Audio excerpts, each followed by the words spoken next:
الحمدللہ۔ بسم اللہ الرحمن الرحیم۔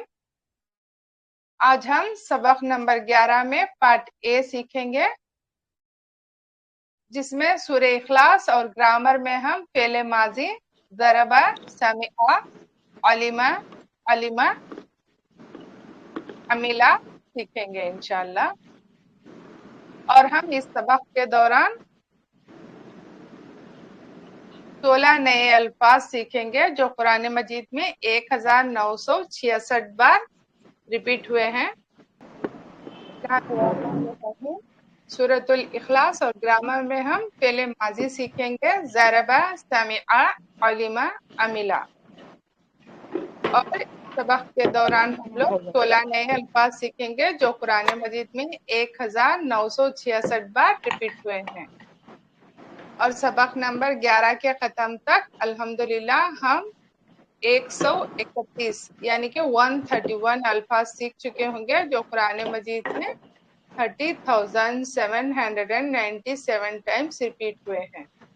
سورۃ الاخلاص کا تعارف کچھ اس طرح سے ہے، یہ ابتدائی مکی صورتوں میں سے ہے۔ یہ بہت چھوٹی مگر بہت اہم صورت ہے۔ نماز میں اس کو صرف اس نیت سے ہمیں نہیں پڑھنا چاہیے کہ یہ چھوٹی صورت ہے، بلکہ اس کی اہمیت کو سامنے رکھتے ہوئے پڑھنا ہے۔ مکی صورت مطلب قرآن مجید کے کل صورتوں کو 2 حصوں میں تقسیم کیا گیا ہے، مکی اور مدنی۔ مکی صورتیں وہ صورتیں ہیں جو ہجرت سے پہلے نازل ہوئی، اور چاہے وہ مکے میں نازل ہوئی ہو یا مدینے میں، اور ہجرت کے بعد نازل ہونے والی مدنی صورتیں کہلاتی ہیں، چاہے وہ مکے میں نازل ہوئی ہو یا پھر مدینے میں۔ کل کتنے 114 سوروں میں 28 مدنی صورتیں ہیں اور 86 جو ہے مکی صورتیں ہیں، تو یہ ابتدائی صورتوں میں سے ہے۔ اور تعارف کیا ہے؟ نام اخلاص، یعنی جو کوئی سمجھ کر پڑھے اور اس پر ایمان لائے تو اس کا عقیدہ خالص ہو جائے گا، یعنی کہ پیور ہو جائے گا اس کا عقیدہ۔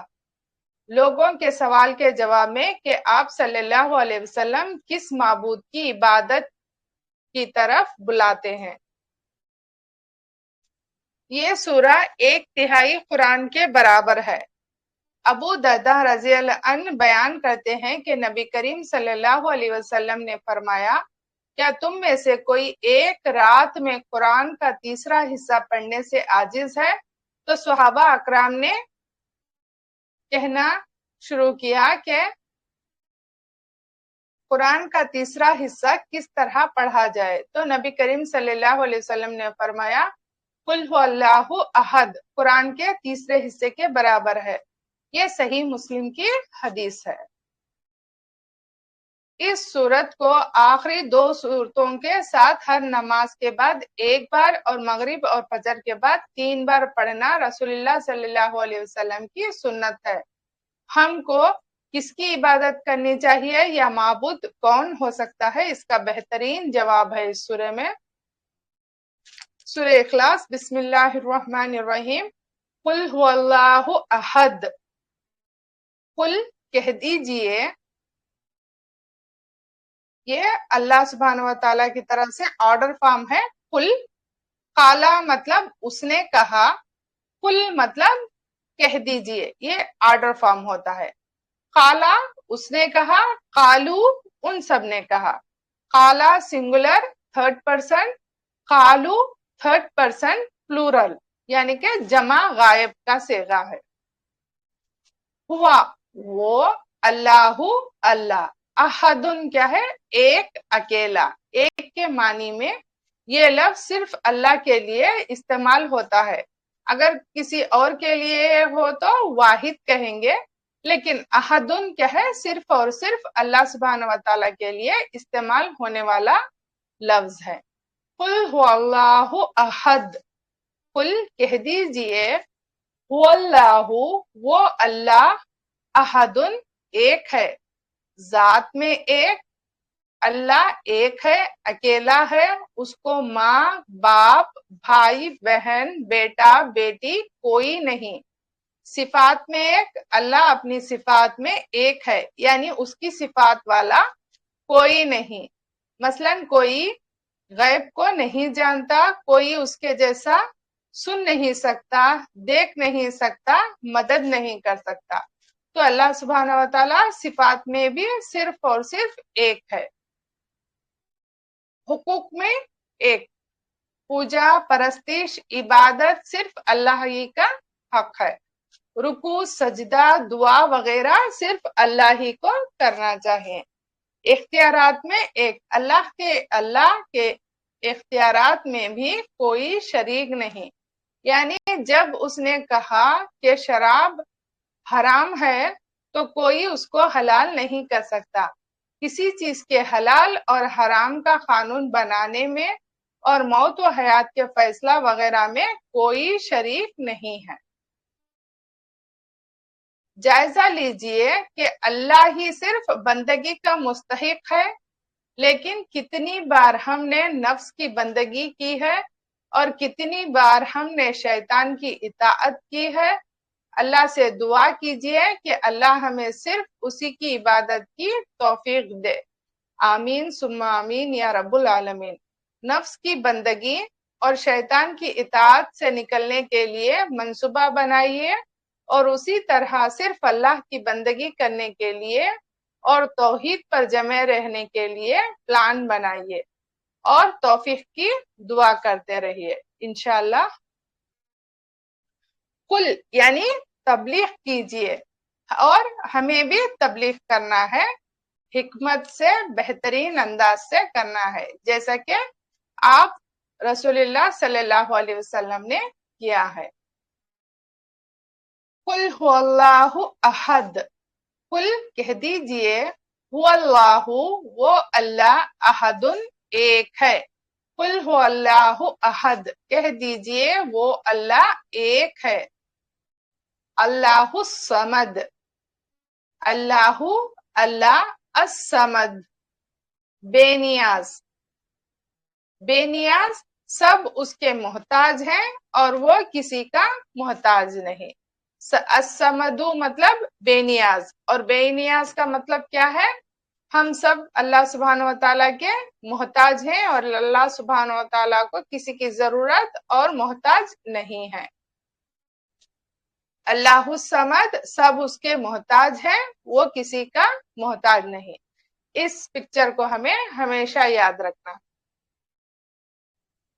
اللہ صمد یعنی بے نیاز ہے، یعنی اس کو کسی چیز کی ضرورت نہیں، اس کو نہ نیند آتی ہے اور نہ اونگ، وہ نہ تھکتا ہے اور نہ ہی اس کو کسی چیز کی طلب ہے۔ الحمدللہ یہ کون سی آیت میں پڑھتے ہیں ہم لوگ؟ آیت الکرسی میں پڑھتے ہیں۔ تصور کیجئے کہ اس وقت اللہ تعالیٰ کروڑوں انسانوں اور بے شمار مخلوقات کی ضرورتوں کو پورا کر رہا ہے۔ اس طرح اللہ کی عظمت کو ذہن میں رکھتے ہوئے اس آیت کو پڑھنا ہے ہمیں۔ اللہ الصمد، اللہ بے نیاز ہے۔ یہ دعا بھی کر سکتے ہیں کہ اے اللہ تو میری ضرورتوں کو پورا کرتا رہا ہے، آگے بھی کر۔ اے اللہ مجھے تو صرف اپنا محتاج بنا، کسی کا محتاج نہ رکھ۔ جیسے کہ ہم سورہ فاتحہ میں دعا کر چکے ہیں، ایاک نعبد و ایاک نستعین، ہم صرف تیری عبادت کرتے ہیں اور صرف تجھی سے مدد چاہتے ہیں، اور ہم لوگ صرف اور صرف اللہ کے محتاج ہیں۔ اللہ الصمد، اللہ بے نیاز ہے۔ لم یلد ولم یولد، لم نہیں، did not، یہ past tense کا ہوتا ہے، ماضی کا۔ لن مطلب will not ہوگا، یہ فیوچر ٹینس کے لیے استعمال ہوتا ہے۔ لم یلد، نہ اس نے کسی کو جنا۔ اگر اس کا لفظی ترجمہ دیکھیں تو لم نہیں، یلد اس نے جنا، لم یلد نہ اس نے کسی کو جنا، ولم یولد اور نہ وہ جنا گیا۔ یولد اور یلید، یہ دونوں ایکٹیوائز اور پیسیوائز ہیں، اور یہ دونوں کا بھی یہ والد، والدہ، والدین، اولاد، ولادت، میلاد، یہ سب کیا ہے؟ سیم ایک ہی ورڈ کے ڈفرینٹ فارمز ہیں۔ ولم یولد، و اور لم نہ ہی، یولد وہ جنا گیا، یلد اس نے جنا، یولد وہ جنا گیا۔ یلد کیا ہے؟ ایکٹیوائز ہے، یولد وہ جنا گیا پیسیوائز یعنی کہ مجہول ہے۔ لم یلد ولم یولد، نہ اس نے کسی کو جنا اور نہ وہ جنا گیا۔ یہ تھوڑا ڈفرینٹ طریقے کا اور دو ٹوک بات ہے۔ اس طرح سے بھی بیان کیا جا سکتا ہے کہ نہ اس نے کسی کو پیدا کیا، تو یہ بہت لمبا ہوتا، مگر یہ کیا ہے؟ دو ٹوک بات بتائی گئی ہے۔ جو کہتے ہیں کہ اللہ سبحانہ و تعالیٰ نے اولاد بنا لی، تو ان کے لیے یہ دو ٹوک بات ہے کہ نہ اللہ سبحانہ و تعالیٰ نے کسی کو جنا ہے اور نہ ہی اللہ سبحانہ و تعالیٰ جنا گیا ہے۔ تو یہ دو ٹوک بات کہی گئی ہے مخالفین کے لیے۔ نہ اس کی کوئی اولاد ہے اور نہ وہ کسی کی اولاد ہے۔ جب انسان تھک جاتا ہے تو بچے اس کا دل بہلاتے ہیں، جب انسان بوڑھا ہو جاتا ہے تو بچے اس کا سہارا ہوتے ہیں، جب انسان مر جاتا ہے تو بچے اس کا کام و نام جاری رکھتے ہیں۔ اللہ تعالیٰ ان ساری کمزوریوں سے پاک ہے۔ نہ اللہ سبحانہ و تعالیٰ تھکتا ہے، نہ بوڑھا ہوتا ہے، نہ مرتا ہے، اور نہ ہی کمزور ہے، نعوذ باللہ۔ تو اس لیے کیا ہے؟ اللہ سبحانہ و تعالیٰ کو کسی اولاد کی ضرورت نہیں ہے۔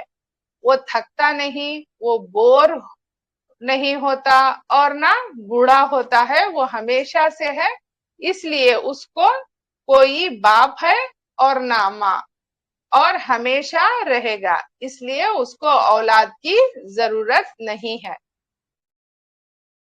اس آیت کو پڑھتے ہوئے اس پیغام کو 150 کروڑ عیسائیوں تک پہنچانے کی ذمہ داری کو محسوس کیجئے، جو یہ غلط عقیدہ رکھتے ہیں کہ عیسیٰ علیہ السلام اللہ کے بیٹے ہیں۔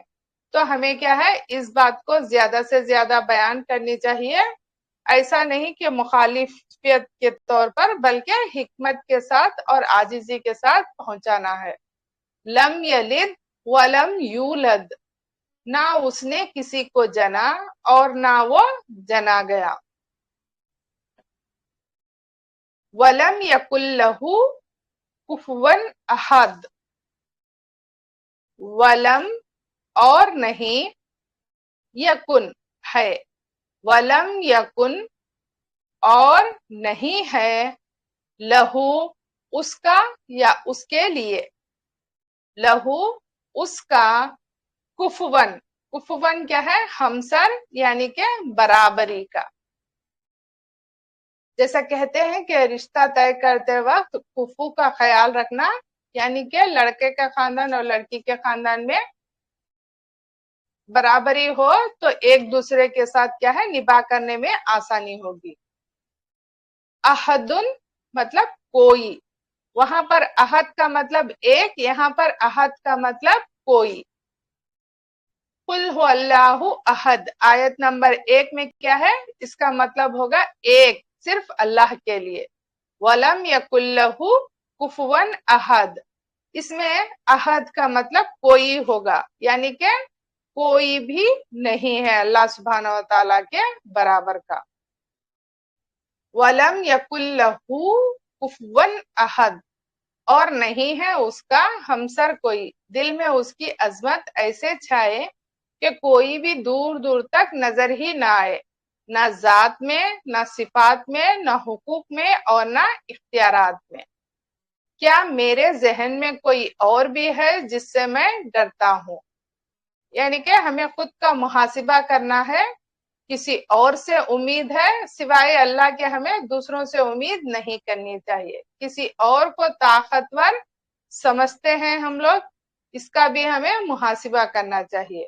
اور پھر دعا کرنا چاہیے، اے اللہ تو میرے لیے کافی ہو جا، یعنی میری حفاظت کر اور میری ضرورتوں کو پورا کر دے۔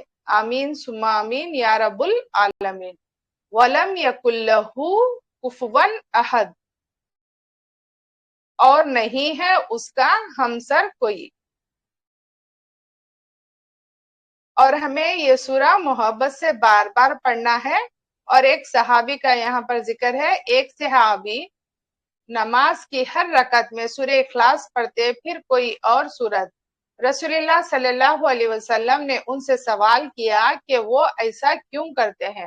تو انہوں نے کہا مجھے اس سورے سے بہت محبت ہے۔ رسول اللہ صلی اللہ علیہ وسلم نے فرمایا کہ اس سورت سے تمہاری محبت نے تمہیں جنت میں داخل کر دیا۔ یہ ترمذی کی حدیث ہے۔ نوٹ کیجئے کہ اللہ کے رسول صلی اللہ علیہ وسلم نے سورت سے محبت کا ذکر کیا ہے، نہ کہ بار بار پڑھنے کا۔ تو ہم کو اس سورت سے محبت کو پیدا کرنے کی پوری کوشش کرنی چاہیے۔ یہ محبت کس طرح کہ اللہ تو ہمارا خالق، رازق، رب اور سب سے بڑھ کر محسن ہے۔ وہ ہم کو مسلسل دیتا چلا جا رہا ہے۔ وہ ہم سے 70 ماؤں سے زیادہ محبت کرتا ہے، پھر کیوں نہ ہم اس کا ذکر بار بار کریں، اور وہ بھی اس طرح جیسے کہ اللہ نے سکھایا سورۃ الاخلاص میں۔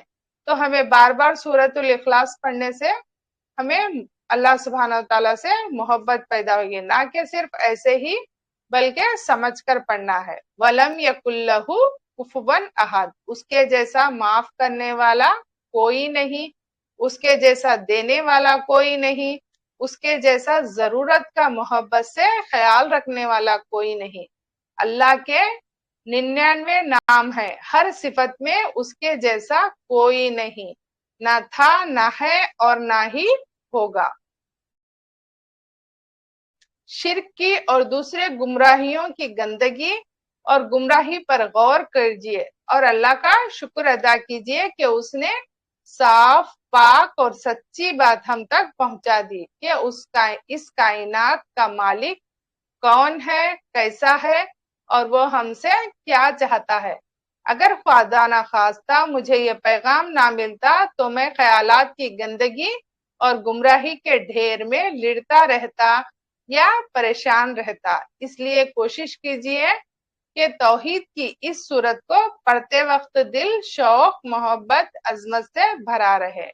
اس ایک پیغام کو پھیلانے کا پلان بھی بنائیے۔ تو ہمیں بھی کیا ہے، اللہ سبحانہ وتعالیٰ کے اس سورت پر غور کرنا چاہیے،